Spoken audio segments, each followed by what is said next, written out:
And I talked about this, and I see a lot of these Bitcoin maxis now saying that XRP failed because the U.S.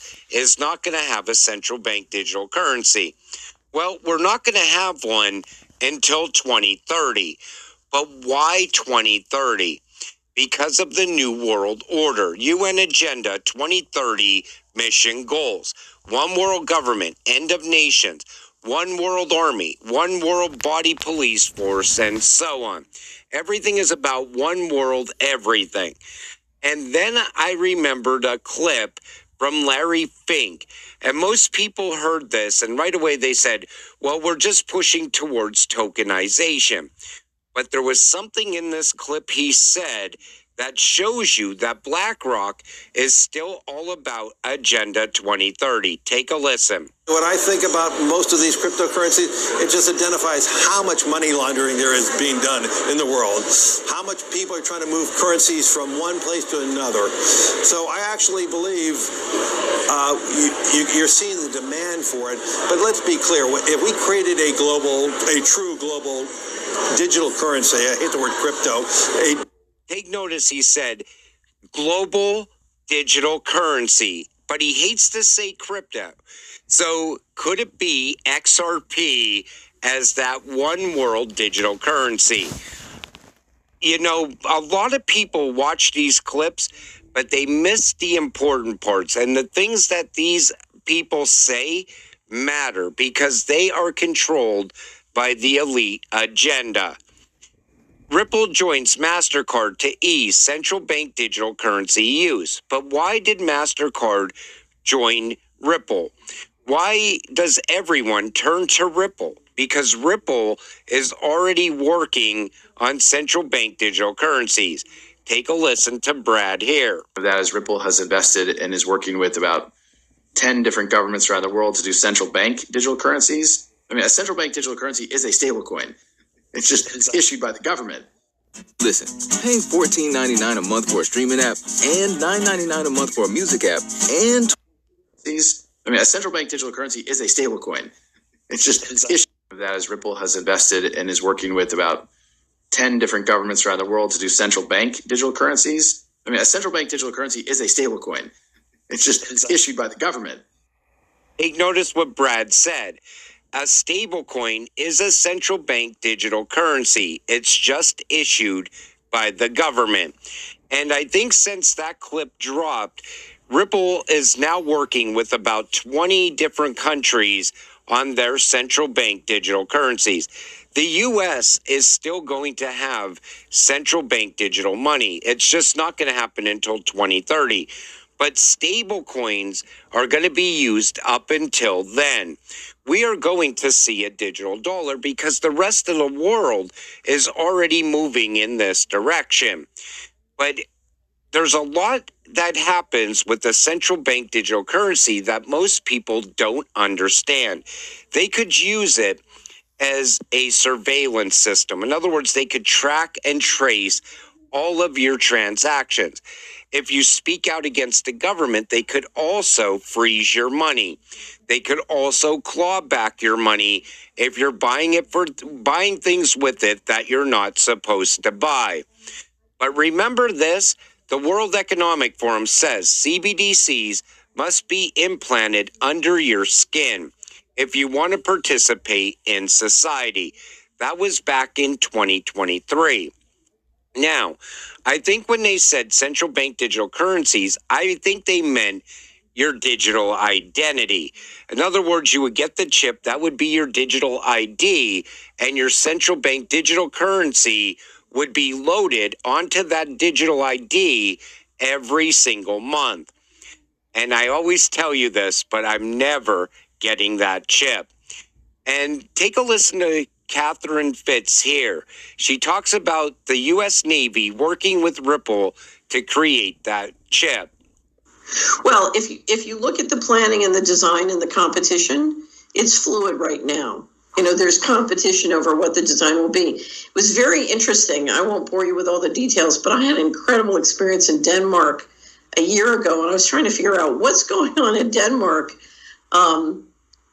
They had one of the tech firms in Denmark was being paid by the U.S. Navy to come up with a chip that could be implanted in the human body that would integrate with Ripple. Yeah. So Ripple is a crypto, and it's one that's gotten a lot of promotion from the American establishment, in my experience, just my impression. So why is the U.S. Navy paying a Danish tech company to come up with an implantable chip that will integrate with Ripple? Now, when she says Ripple, she meant XRP, because she says Ripple is a cryptocurrency. No, XRP is the cryptocurrency. So why would they make it work with XRP? And she said it's getting a lot of momentum within the U.S. establishment. That was back in 2020. And this is what it was. BuyChip. Announcement. BuyChip microchip implant is now implementing Ripple payment systems in the product. This means that the microchip owners will not be needing to connect their microchip to their bank accounts anymore. What did they see with RippleNet and XRP back then? This shows you that this was meant to happen. XRP was always meant to be the future.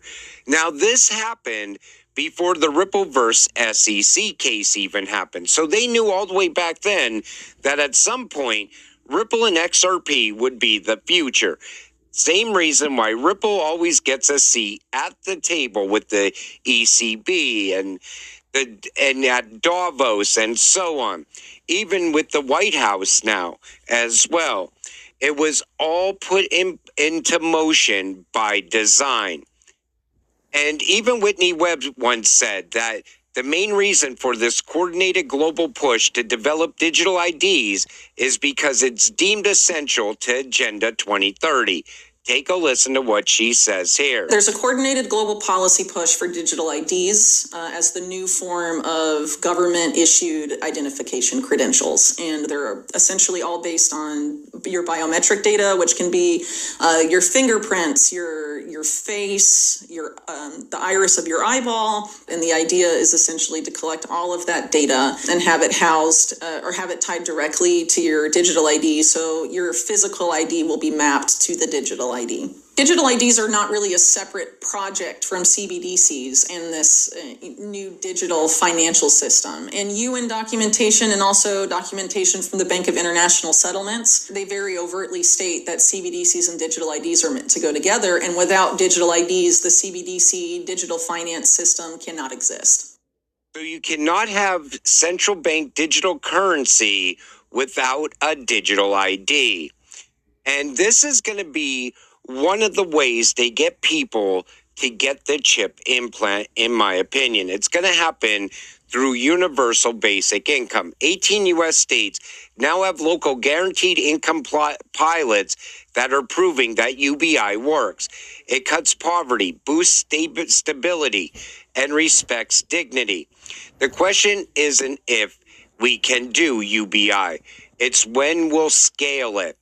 So they already run trials all throughout the U.S. And I mean, you could look that up with a quick Google search. But these pilots, in my opinion, they want to see how it's going to work before they start requiring digital IDs to get the universal basic income. Because all of this has to happen together. You can't have one without the other. The first model is CBDC-based UBI. In this structure, governments distribute digital currency issued through central banks. Everything runs through institutional infrastructure, policies, eligibility rules, and programmable controls. Efficient, structured, and centrally managed. And you see it right here. So they already know we're not going to have universal basic income until central bank digital currency is in place first. Now, the stable coin that the U.S. wants to use instead of a CBDC, it can be rolled out the same way. It could still be utilized within universal basic income. It could be RLUSD that can make that happen. But This is how you will onboard the masses. If you're giving something away for free, people will line up for miles to get it. With the YouTube Music app, you can start a radio station with up to 30 artists. Masses. If you're giving basic income, it could be RLUSD that can make that happen. But this is how you will onboard the masses. If you're giving something away for free, people will line up for miles to get it. They're telling us straight up what is coming down the pike. Universal basic income. AI is going to take 90% of our jobs. You will be monitored and expected to be on your best behavior if you want to make a living off the government. This is the B system of the Antichrist.